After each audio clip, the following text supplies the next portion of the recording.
बिस्मिल्लाहिर्रहमानिर्रहीम रब्बिश्रह ली सदरी व यस्सिर ली अमरी वहलुल उक़दतन मिन लिसानी यफ़क़हू क़ौली रब्बी ज़िदनी इल्मा।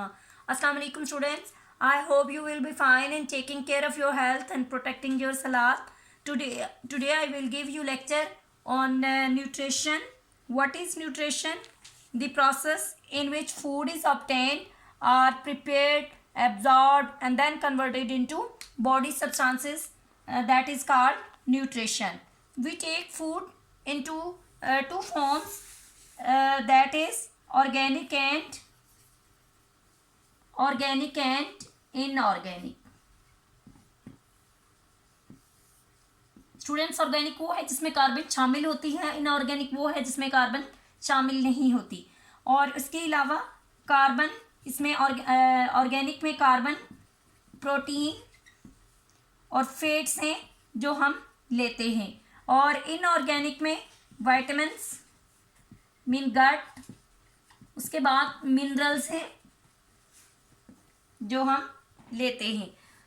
स्टूडेंट्स, कुछ ऐसी चीज़ें होती हैं जो हम बॉडी के अंदर लेते हैं, डालते हैं, जिससे हमें ताकत आती है, वो यही होती हैं। कुछ तो हम ऑर्गेनिक ले लेते हैं, कुछ हम इनऑर्गेनिक लेते हैं। इनको बैलेंस डाइट लेनी चाहिए हमें। इन दोनों की जो मिकदार है, क्वांटिटी है, वो एक प्रॉपर लेनी चाहिए, प्रॉपर न्यूट्रिशन लेनी चाहिए। बैलेंस डाइट ना तो बहुत ज़्यादा हो और ना ही बहुत कम हो। अब here are few benefits to take nutrition. Benefits क्या हैं कि फर्स्टली ये है कि अगर हम प्रॉपर न्यूट्रिशन ली होगी तो ग्रोथ होगी, बढ़ेंगे। सेकेंडली रिपेयर, अगर हमें कोई चोट लग जाती है, कोई हड्डी टूट जाती है, किसी किस्म का फ्रैक्चर हो जाता है, तो तब भी अगर हमने प्रॉपर न्यूट्रिशन ली होगी तो उससे भी कवर अप हो जाएगी। नेक्स्ट है एनर्जी भी लाने के लिए न्यूट्रिशन की ज़रूरत होती है, क्योंकि एनर्जी होगी तो काम करने के काबिल होंगे। बॉडी की मेंटेनेंस के लिए बहुत ज़रूरी है, बॉडी मेंटेन होगी। क्यों? बॉडी हमारी ट्रिलियन ऑफ सेल्स से मिलके बनी है, और जब हमारा एक भी सेल डैमेज हो जाए तो उससे भी नुकसान होता है। सो जो न्यूट्रिशन है वो बॉडी की मेंटेनेंस के लिए भी बहुत ज़रूरी है। उसके बाद हमारे जिस्म के अंदर कुछ रॉ मटेरियल्स होता है। रॉ मटेरियल क्या होता है? हार्मोन्स होते हैं। हार्मोन्स किसको कहते हैं? हार्मोन्स केमिकल्स को कहते हैं, जो कि हमारी बॉडी के अंदर बहुत ज़रूरी हैं। और ये भी हमें कहाँ से मिलते हैं? न्यूट्रिशन से मिलते हैं।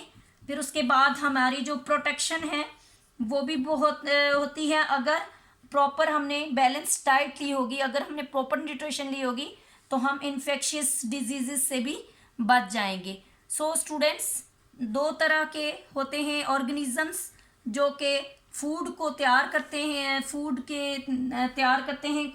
कुछ ऐसे होते हैं जो ऑटोट्रॉफिक होते हैं, और कुछ होते हैं जो हेट्रोट्रॉफिक होते हैं।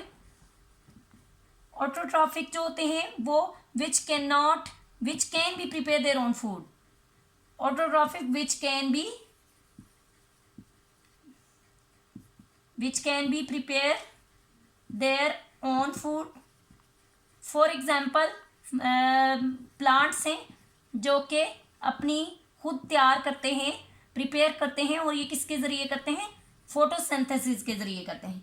जबकि हेट्रोट्रॉफिक में है कि which can not, whereas heterotrophic which can not prepare their own food. For example human और ह्यूमन जैसा कि एनिमल्स से भी लेते हैं और प्लांट्स से भी लेते हैं। थैंक्स।